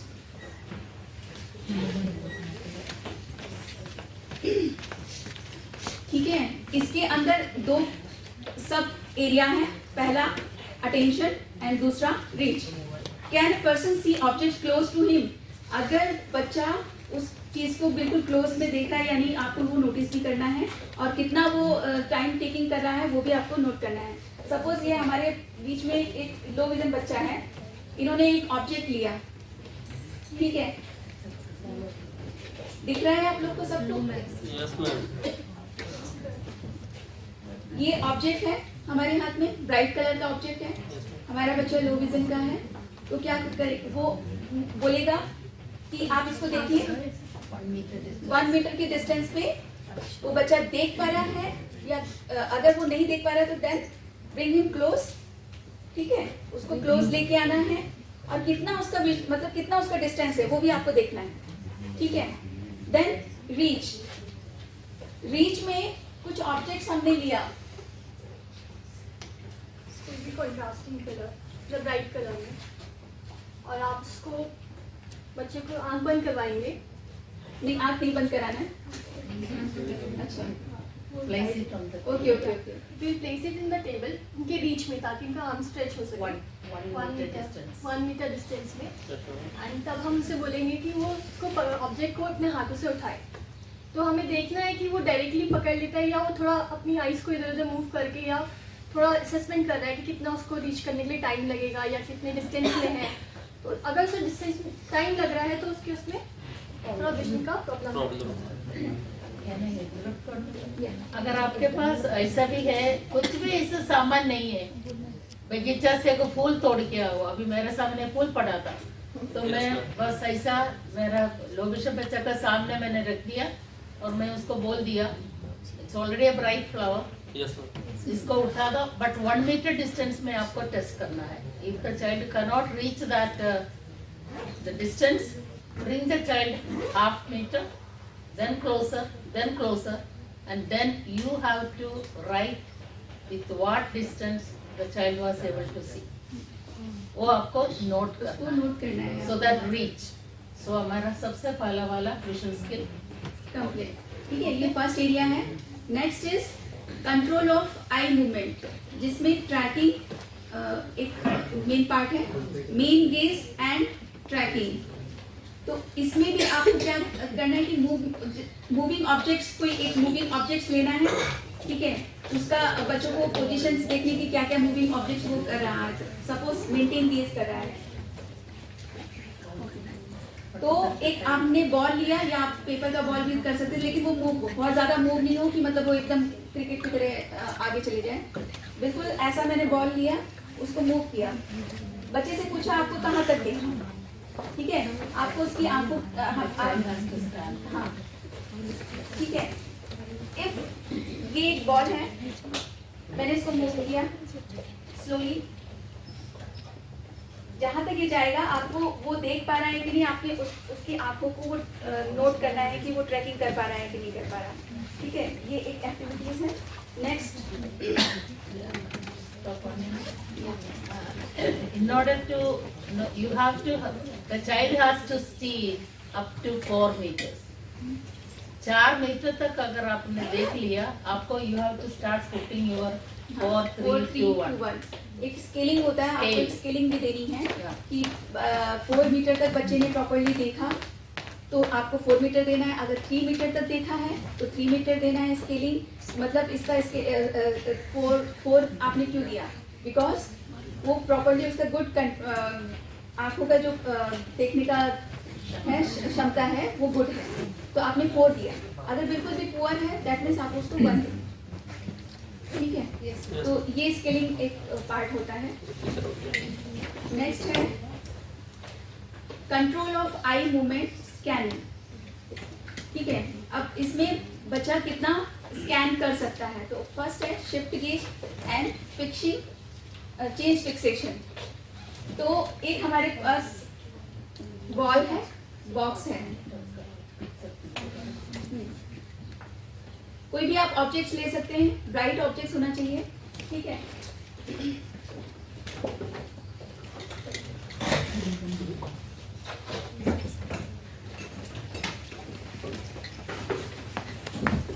अपनी तरीके आप भी कुछ चीज़ों को, इन एक्टिविटीज को मॉडिफाई भी कर सकते हैं, ठीक है। तो एक हमने एक डिफरेंट कलर का बॉल लिया, एक हाथ में हमने बॉक्स लिया। अब हम बच्चे से पूछेंगे कि किस हाथ में बॉक्स है, किस हाथ में बॉल है। हम बच्चों को इस एक्टिविटीज को देखेंगे कि बच्चा 1 मीटर की दूरी पे कर पा रहा है या नहीं कर पा रहा है। 1.5 मीटर की 1 to 1.5 मीटर की दूरी पे वो कर पाता है कि नहीं कर पाता है। तो ये चीज़ें हमें नोट करनी है कि बच्चे का आई का कंडीशन किस आँख से वो प्रिफर कर रहा है, लेफ्ट आई से कर रहा है, राइट आई से कर रहा है, वो हमको पूछना है। फिर चेंज पोजीशन करनी है। दूसरे हाथ में हमने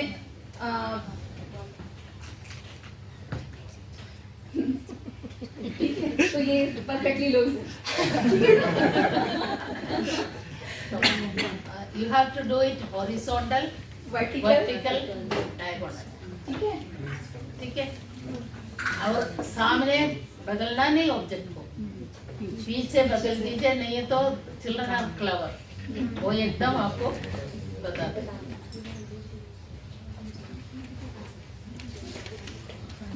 change of fixation.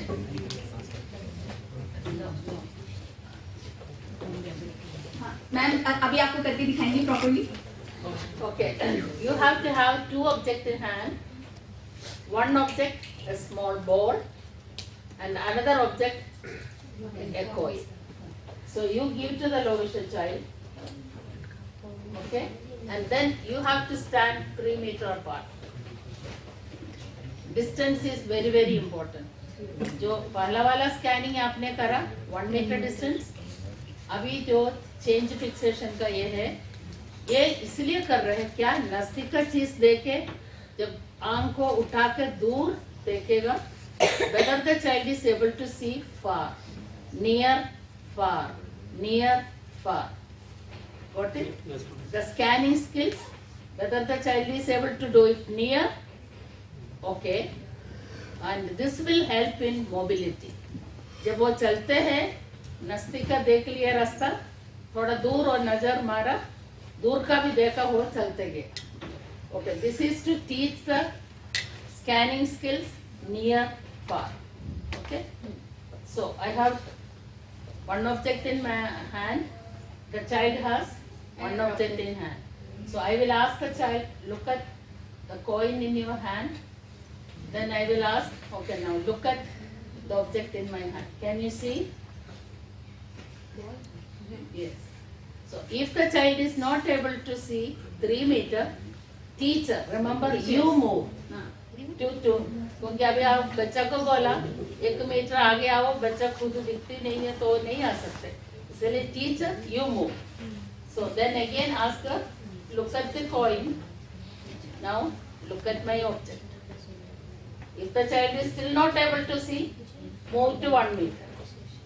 Look at the coin, look at the object. Then you give your scale. Clear? Yes. So scanning has 2 activities. Shift gauge and change fixation, 2 activities हैं। ठीक है, ये वाला तो मैं आपको बहुत अच्छे से समझ में आ गया।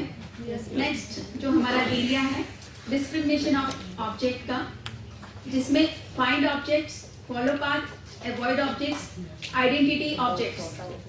ठीक है, फाइंड ऑब्जेक्ट्स में कुछ हम चीजें अपने वाइट जो चादर होती है फैला के, क्योंकि हमें कंट्रास्ट भी वो उसका भी ध्यान रखना है, तो कोई चीजें हम ऐसे रख देंगे टेबल पे, जैसे कि अभी ये बॉटल रखा हुआ है, कुछ चीजें ऐसे रख दो जो बिल्कुल डिफरेंट कलर की हों और डिफरेंट थिंग्स हों, जैसे बैग रख दिया, बॉटल्स रख दिया या कुछ बकेट रख दिया, और बच्चे को हम 3 मीटर की दूरी पे हम रखेंगे उसको और पूछेंगे क्या आपको टेबल पे कुछ दिख रहा है। ठीक है, suppose she will stand there, please stand.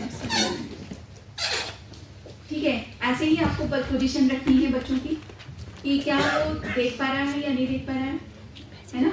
अगर वो बच्चा नहीं देख पा रहा है तो उसको क्या करेंगे आप, और आगे लेके जाएंगे। ठीक है, वो जहां तक देख सकता है टेबल पे क्या क्या रखा है उससे पूछना है कि क्या रखा है, क्या रखा है, bottle, pouch, box and bag. Okay, ठीक है, तो ऐसे ही आपको बच्चों से पूछना है। Always select object of almost the same size. एक छोटा एक बड़ा मत लेना। अगर आप छोटा बाल्टी लिया, उसके साथ का बराबर का, जैसा एक छोटा केतली लिया, एक जो बैकपैक जो है वो लिया, ऑलमोस्ट सेम साइज के ही आपके ऑब्जेक्ट्स होने चाहिए।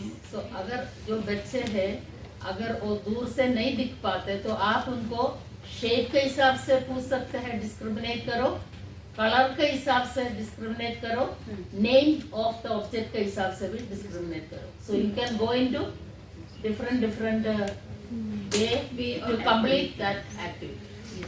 Okay, distance को कम करते जाइए, फिर आप please scale it on your form. Okay, next is follow path. अब फॉलो पाथ हमें ग्राउंड में लेके जाना है बच्चों को. बच्चा प्रॉपर्ली फॉलो कर रहा है या नहीं कर रहा है वो देखना है. फिर अवॉइड ऑब्जेक्ट्स. कुछ बीच में सामान रख दिए हमने, सपोज These are things कि रास्ते में पड़े हुए हैं, है ना. अब बच्चा को आपको देखना है कि वो बच्चा चल रहा है प्रॉपर्ली, वो अवॉइड कर रहा है ऑब्जेक्ट्स को कि नहीं कर रहा है. Move on. ठीक है. एक आप एक्टिविटीज ऐसे भी कर सकते हैं. ठीक है. अब आपको इसको देखना है कि आई उसने बिल्कुल ऐसे नीचे करके देख रहा है, कितना वो मूवमेंट कर रहा है, वो भी आपको नोट करना है. ठीक है. ये एक एक्टिविटीज है. For mobility always remember it is an outdoor activity. है ना. मोबिलिटी हम लोग क्लासरूम के अंदर ऐसा मॉडिफाई करके नहीं दे सकते हैं, और इसलिए और रास्ता में हमारा पत्थर भी होता है, लकड़ी का टुकड़ा भी पड़े रहता है, ऊंचा नीचा जो हमारे जमीन भी होता है. इसलिए always mobility exercise is always, activity is always done outside. Sharp में जब मैं थी एक जगह में ऐसा बना रखी थी just for mobility, like you know to assess them. आपको हमको पता है हमारा ज्यादा बच्चे रूरल एरिया से आता है, और उनके पास जो है पाकडंडी होता है ना, पैर से जो रास्ता बना, ऐसा रास्ता सबसे बेस्ट. आप ऐसे रास्ता में बच्चे को लेके जाइए, ask them to walk across, और जब वो अक्रॉस पहुंच गए आप रास्ता में पत्थर डाल दीजिए, ईंट डाल दीजिए, लकड़ी डाल दीजिए, ask the child to walk back. और आपको ये ध्यान रखना है क्या आपका बच्चा पैर से टक्कर कर रहे, बट आप टीचर एज ए टीचर आपको साथ साथ चलना है. We don't want our children to go into danger. टक्कर करके गिरना, चोट लगना हम नहीं चाहते हैं, इसलिए टीचर भी साथ साथ चलेंगे थोड़ा पीछे. So you have to observe whether the child is avoiding the object, वो अवॉइड करके अपना रास्ता चल रहे के नहीं, ऐसे टीचर आपको देखना. So that is mobility. Please remember, mobility exercises, activities done outdoor. Indoor में आप क्रिएट कर सकते हैं. ठीक है. इंडोर का अगर इतना बड़ा क्लासरूम तो हमारे पास होता नहीं है, स्कूल का बरामदा में ले जाइए, ये एक्टिविटी को आप पूरा करें. हम लोग भी गैलरी में करते हैं, क्योंकि हमें पॉसिबल नहीं है कि बाहर लेके जाएं बच्चों को अपना असेसमेंट करने के लिए. हम लोग भी गैलरी में ऐसी कुछ ऑब्स्टिकल्स डाल के वो कर सकते हैं. आप भी अपने स्कूल्स में अपना गैलरी होगा तो वहाँ पे भी आप कर सकते हैं. क्लासरूम में भी ऐसे कुछ करके वो मॉडिफाई कर सकते हैं. बट इन मोबिलिटी अभी जो ट्रेनिंग आपको देना है वो तो रियल फील्ड में ही आपको देना है. ठीक है. Next is identify objects. अब आइडेंटिफाई ऑब्जेक्ट्स में कुछ चीज़ें हमने टेबल पे रख दिया है, डिफरेंट टाइप्स की हैं. कुछ जैसे कि ढक्कन है, क्या बोलते हैं इसको, वॉच है, फ्लावर्स रख दिए हमने, कुछ ऐसे शेप स्टार रख दिया. ये सारी चीज़ें हमने कुछ रख दिया, और फिर बच्चों को पूछेंगे कि आप इसको बताइए कि ये क्या क्या रखा है. विदाउट वो टच किए बिना बच्चा टच नहीं करेगा. ऐसे ही आपको पूछना है 1 मीटर की दूरी पे कि बच्चा देख पा रहा है, आप उसको बताएंगे. नहीं देख पा रहा है तो उसको और पास में लाके उससे पूछेंगे कि क्या क्या चीज़ें रखी हैं. ठीक है. ये वाला समझ में आया. This also please remember to use familiar objects. जैसा मम्मी का जो सेफ्टी पिन होता है, और जो राजमा, उतना चीज भी इन स्मॉल ऑब्जेक्ट्स. बच्चे जो इस्तेमाल करता है क्रायॉन, जो पेंसिल बच्चे इस्तेमाल करते हैं पेंसिल, और ऐसे जो फेमिलियर चीजें हों उनके पास छोड़ दीजिए 1 मीटर डिस्टेंस में. The child has to. और आपको पता है कभी कभी वो पत्थर को नहीं पहचान पाते हैं, इरेजर को नहीं पहचान पाते हैं, बट जो डेली जो यूज करते हैं वो बच्चे क्लासरूम में उसी को आसानी से पहचान पाते हैं। 1 metre distance, then half metre distance, then close. बहुत बच्चा ऐसा है जो आई कंडीशन है, they have to work very close and pick it up. और आपको जो आपका फंक्शनल असेसमेंट फॉर्म में क्या क्या चीजें आपने प्लेस किया और क्या क्या चीजें बच्चा देख लिया वो भी आपको मार्क करना है। ठीक है, नेक्स्ट इज जो हमारा 5 एरिया है, discrimination of details to identify action and match objects. पहला हमारा सब एरिया है इमिटेशन। इमिटेशन का मतलब होता है नकल करना, मतलब जो कॉपी करते हैं। जैसे मैं विदाउट क्रिएट अ साउंड, मैं इसे मतलब वही मीटर का डिस्टेंस मेंशन होगा, 5 मीटर से स्टार्ट करके 1 मीटर तक की रेंज में लेकर आने होता है। अगर बच्चा देख पाता है 5 मीटर तक, then it is a good vision, ठीक है। और अगर नहीं देख पाता देन आप उसको क्लोज में लाएंगे, तो आप एक्शन करेंगे, सेम वो रिपीट करेगा। और अगर ये जो मैं एक्टिविटी कर रहा हूँ अगर वो बच्चा परफॉर्म नहीं कर पाता है, तो जैसे मैम ने बोला है कि हम उसे उतने ही मीटर तक आगे आप जाएगा, टीचर आप है ना, टीचर विल गो, तो मैं उतने मीटर तक जाऊंगा और लास्ट स्टेज 1 मीटर तक ही रहेगी। ठीक है, उसे कितना मतलब विजन दिख रहा है। ये हमारा इमिटेशन का था। नेक्स्ट है हमारा फेशियल एक्सप्रेशन। बेटा अभी है ना, this are like you know, जो आपने जो बड़ा जो करा ये बिग बॉडी जेस्चर्स है, और ऊपर माइन्यूट भी करना है, माइन्यूट भी करना है, वो भी करिए। नेक्स्ट एक्शन दूसरा, हाँ गुड। और अब फेशियल एक्सप्रेशन की अगर हम बात करें तो आपको जानना है तो स्माइल पास कर रहा है, लाइक सोच रहा है, इट्स अ साइन लैंग्वेज में। तो ये बच्चा आइडेंटिफाई कर पा रहा है या नहीं कर पा रहा है उसके बिहाफ पे। And the last one is match size. हम कुछ जैसे ये रिबन्स हैं, ये कलरफुल है, ब्राइट कलर लेंगे मोस्टली, ठीक है। तो इसमें बच्चे हमने इसे अलग अलग प्लेस कर रखा है, तो बच्चा इसे मैच कर पा रहा है या नहीं।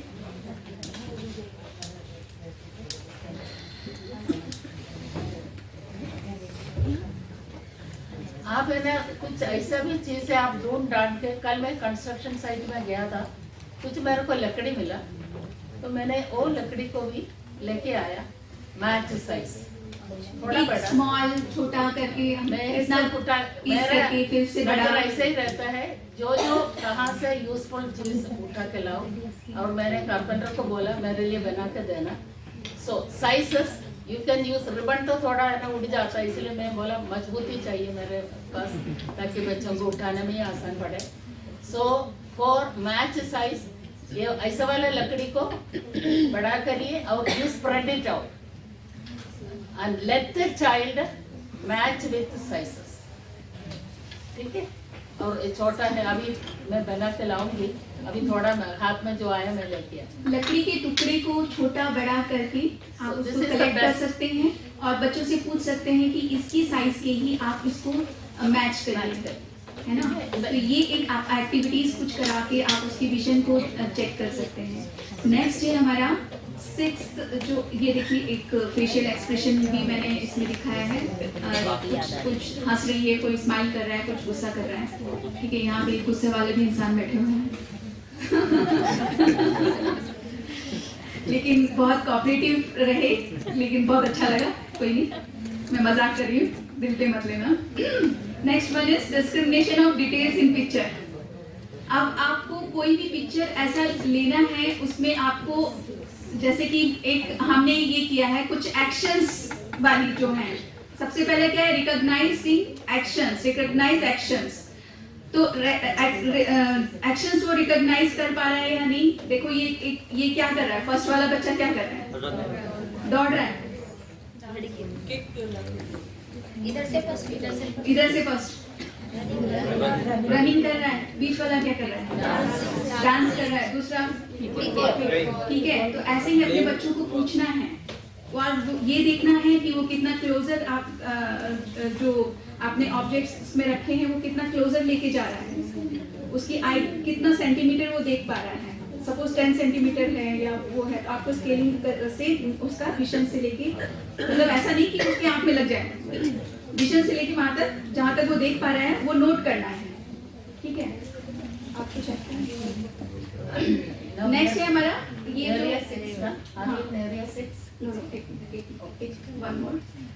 पिक्चर्स का कॉम्प्लेक्स पिक्चर्स, बहुत सारी पिक्चर्स जैसे देख सकते हैं हम लोग। उसमें सपोज मार्केट है, कोई मार्केट है, आप उसमें पूछिए कि एप्पल किधर रखा है, या फिर जैसे कि हमारे पास ये है एरिया 6, जैसे कि हमने जेल कैफे का जो टूल्स हैं इसको फॉलो कर रहे हैं। तो अच्छा ठीक है, कोई बात नहीं। तो इसमें आपको क्या फाइंड करवाना है बच्चे से कि बच्चा उस ऑब्जेक्ट को देख पा रहा है कि नहीं देख पा रहा है। सपोज मार्केट में एप्पल रखा है तो कहाँ रखा है, क्या क्या रखा है ना। तो ये कॉम्प्लेक्स पिक्चर हो गया हमारा, ये भी आप फाइंड कर सकते हैं। लास्ट है identification and perceptions of patterns, numbers and word. इसमें 7 जो 4 अपने वो हैं सब एरियाज। पहला है abstract figure, match number, inner details, match words. ठीक है, अब 7th एरिया में मैं आपको 6 और 7 में थोड़ा बता दो। 6 एरिया कंप्लीट नहीं हुआ ना।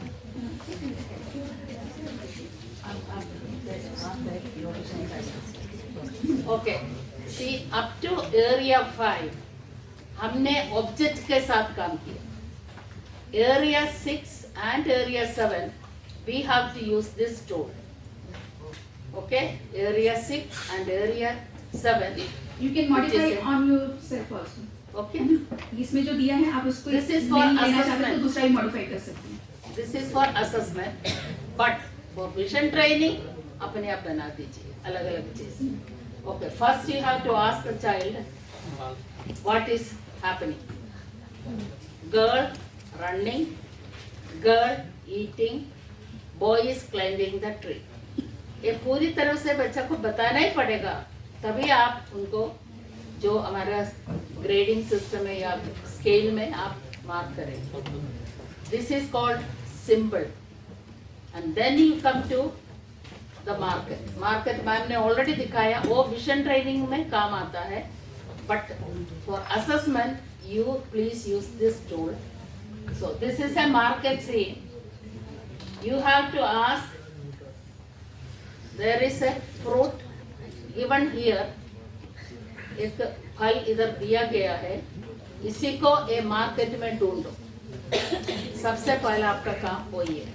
So this is the complex picture. Okay? After finishing that, ask how many people are there. 2 है। मार्केट में कितने लोग खड़े हैं और कौन कौन है, एक लड़का है एक लड़की है। वो क्वेश्चन के बाद अनदर क्वेश्चन आपको पूछना है, show me the table. Table कहाँ है वो भी बता दिया। फिर उसके बाद there are 2 basket, identify the basket, show me the basket. ये पूरा एक्टिविटी को ये पिक्चर में खत्म करेगा, then you go for your mental assessment में मार्क करना। सो सिंपल कॉम्प्लेक्स हमेशा हमारा विजन ट्रेनिंग में पॉइंट में आ जाएंगे, simple to complex. Okay, now आप साथ का बोलो। 7th एरिया जो है फर्स्ट इज एब्स्ट्रैक्ट फिगर। इसमें कुछ फिगर्स ऐसे हमें सेलेक्ट करना है, जैसे कि यहाँ पे दिया हुआ है। हाँ, बता दो। Okay, area 7 we have 4 activities. So सबसे पहला है एब्स्ट्रैक्ट फिगर्स। इनका जो फर्स्ट दे रखा है, ये वाला एब्स्ट्रैक्ट फिगर को ढूंढो इस ग्रुप में। The child is able to identify. और आपको ये ध्यान रखना है कितना डिस्टेंस में बच्चा ने ये कार्य को किया। कभी कभी आपको पता है चिपका देते हैं टेक्स्ट अपने आंखों के पास, बिल्कुल ऐसा चिपका के देखते हैं, कभी सिर को ऐसा घुमा के देखते हैं, कभी क्योंकि दे हैव ए प्रेफर्ड आई, दाएं से देखेगा बाएं से देखेगा, कभी कभी दोनों में भी देखेगा। और अगर एक बच्चा 25 सेंटीमीटर तक आराम से देख लिया या तो we can put him into straight into print.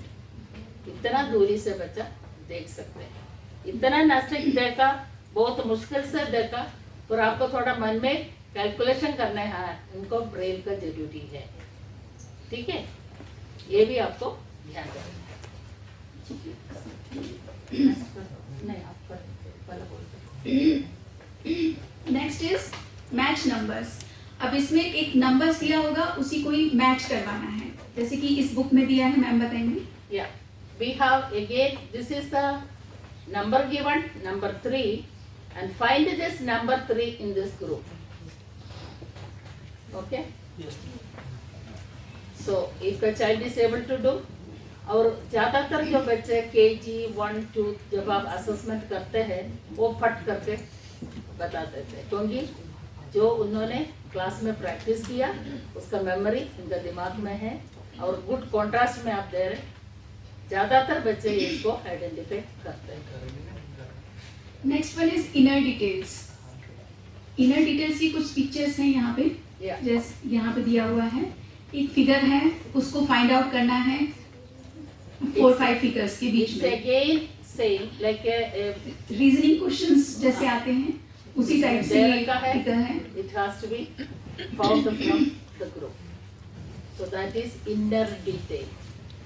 एक पिक्चर को बच्चों को हमने दिया तो उसकी अंदर का जो डिटेल क्या बच्चा बता पा रहे कि नहीं। और हम लोग विजन ट्रेनिंग में क्या करते हैं, फोटोग्राफ बच्चों को देते हैं।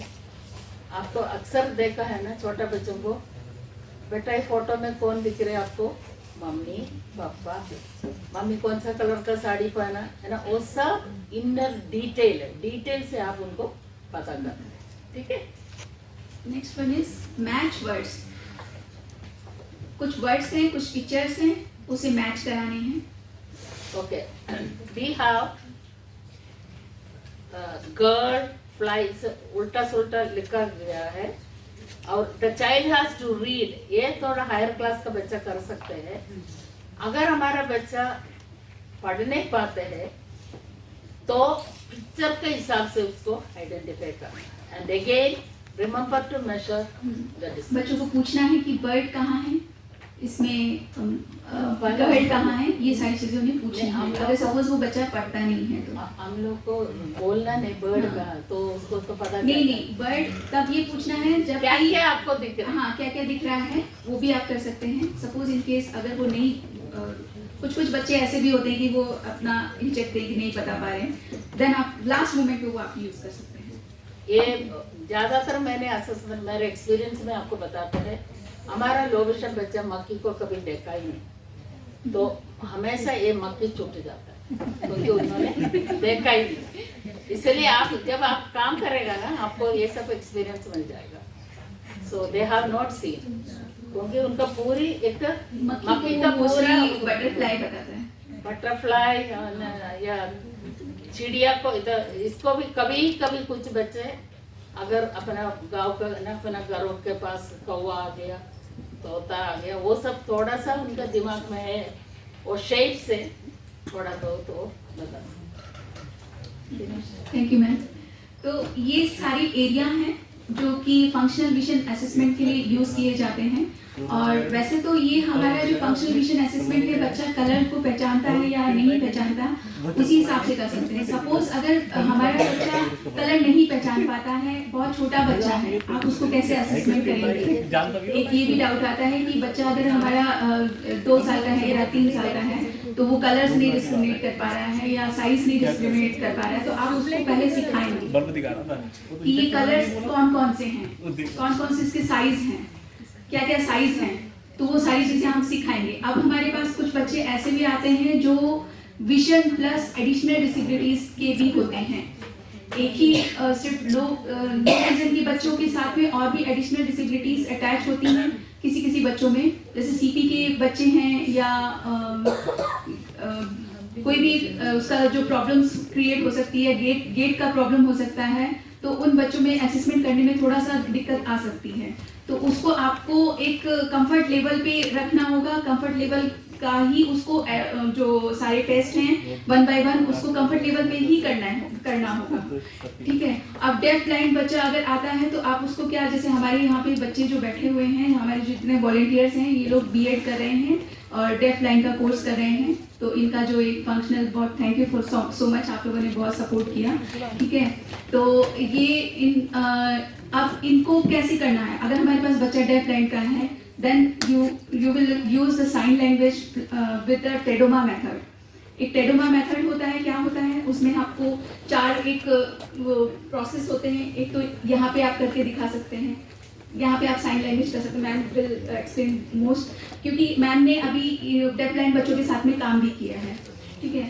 अभी हमारे पास में एक लड़की ज़रूर आई थी जिसको डेफ ब्लाइंड थी, तो उसको असेसमेंट करने में थोड़ा सा हमें क्यों प्रॉब्लम हुआ, क्योंकि वो लो विजन भी थी प्लस उसको सुनने में भी प्रॉब्लम था, बट उसको क्या किया, साइन लैंग्वेज के द्वारा बताया कि पहले तो एक्टिविटीज़ को, जो भी आप एक्टिविटीज़ कराने जा रहे हैं, सपोज एक एक्टिविटीज़ एरिया नंबर 1 करा रहे हैं, जो रीच का करा रहे हो या ट्रैकिंग का करा रहे हो, तो उसको एक्सप्लेन करना होगा उस बच्चे को कि वो बच्चा कितना वो हम ये एक्टिविटीज़ आपके साथ कराने वाले हैं, आपको ऐसे बताना है, आप ये देख पाते हो या क्या कर पाते हो, उसको साइन लैंग्वेज में वो बताना है, एक्सप्लेन करना है। एनीथिंग एल्स ऐड करना है इसमें? ठीक है, तो ये है हमारी जो 7 एरियाज है फंक्शनल असेसमेंट के। नेक्स्ट है कि अगर आपका what to do when you meet a low vision person, अगर हम किसी लो विजन पर्सन से मिलते हैं, हमारे सामने कोई लो विजन बच्चा आता है या पर्सन आता है, तो हम क्या करेंगे, ठीक है। सबसे पहला होता है कि हमें उन्हें एड्रेस करना है वॉइस से, ठीक है, उनका नाम लेना है, उनका नाम से उनको एड्रेस करना है।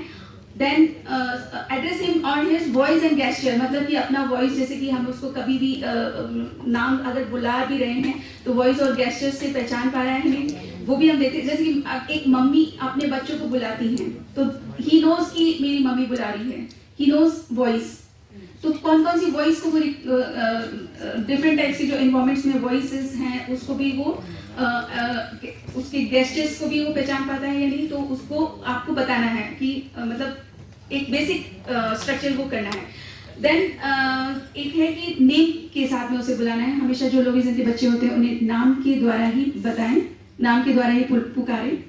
क्लास में भी जब बच्चा आप पढ़ा रहे होते हैं, छोटे बच्चों को भी पढ़ाएंगे, तो उसको बेसिकली आप नाम लेते ही हैं, ठीक है। तो और क्या करना है कि उनकी ट्रीट हिम और एज योर कंपेनियन, ठीक है। फिर क्या करना है कि रेस्पेक्ट देयर लिमिटेशंस, उनकी लिमिटेशंस की भी रेस्पेक्ट करनी है, डिग्निटी एंड एनाटॉमी की भी रेस्पेक्ट करनी है, और उनकी फ्रीडम और चॉइस को भी ध्यान में रखना है। फ्रीडम और चॉइस मीन्स कि अगर हम सपोज कहीं रेस्टोरेंट में जा रहे हैं और हमने अपना ही फेवरेट फूड ऑर्डर करते हैं, हम उसको नहीं पूछते क्यों, वो तो देख नहीं पा रहा है तो हम क्यों पूछें, या वो उसको पता ही नहीं है इस बारे में, तो ऐसा नहीं करना है। और हमें उसको हमेशा ये ध्यान में रखना है कि आप क्या लेंगे, आपका क्या फेवरेट है, पहले उसका भी कंसिडर में करना है। फिर ऑलवेज उनको ये लैंग्वेज हमें यूज करनी है, लुक एंड सी। कभी भी लो विजन बच्चा अगर आपके सामने आता है तो उसको ये नहीं कहना है कि आप नहीं देख सकते, या ब्लाइंड बच्चा आता है आप उसको ये नहीं कह सकते कि आप ये नहीं देख सकते। हमेशा ये लैंग्वेज आपको यूज करनी है, लुक सी, ठीक है। ऑलवेज आस्क हिम और हर बिफोर ऑफरिंग सपोर्ट।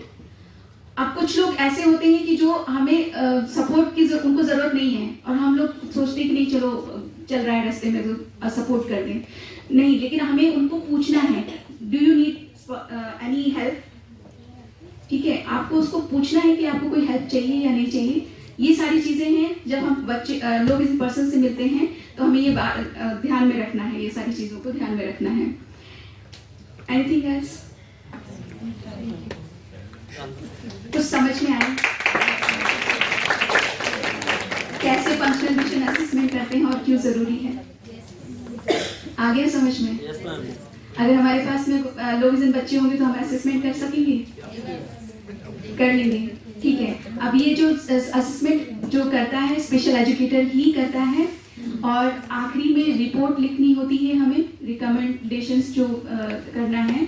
तो रिपोर्ट में हमें क्या देखना है कि लास्ट प्रिंट, एक हमें टेस्ट वो भी देखना है कि एक लिया टेस्ट के द्वारा हम ये भी फाइंड कर सकते हैं कि उसमें जो साइज डिफरेंट नंबर्स के साइज जो दे रखे हैं उसको हमें नोट करना है कि बच्चा उस पॉइंट्स तक देख पा रहा है कि नहीं देख पा रहा है, उसको भी अपनी रिपोर्ट में शामिल करना है। क्या उसको गुड कंट्रास्ट, जब रिपोर्ट बनाएंगे तो ध्यान में रखना है कलर का, कंट्रास्ट का, विजन कितना है उसका, और always sit in front of the desk. मतलब जो अपना जो हमारा क्लासरूम के बच्चे होते हैं, अब हम इंक्लूसिव स्कूल्स में भी जो कुछ बच्चे हैं जो हमारे इंक्लूसिव सेटअप में भी पढ़ा रहे हैं, तो उनको क्या करना है, जैसे लो विजन का बच्चा है तो उसको फ्रंट में बिठाएंगे, बोर्ड के पास बिठाएंगे, बड़ा साइज लिखेंगे, उनके भी ध्यान में रखना है, हर एक चीज को ध्यान में रखना है ना। वही बेसिक सी चीजें, ये तो हमें सबको मालूम है, लेकिन हमारे जो ऑप्टोमेट्रिक हैं तो वो भी थोड़ा सा जान लें रिहैबिलिटेशंस में क्या क्या होता है। Thank you so much.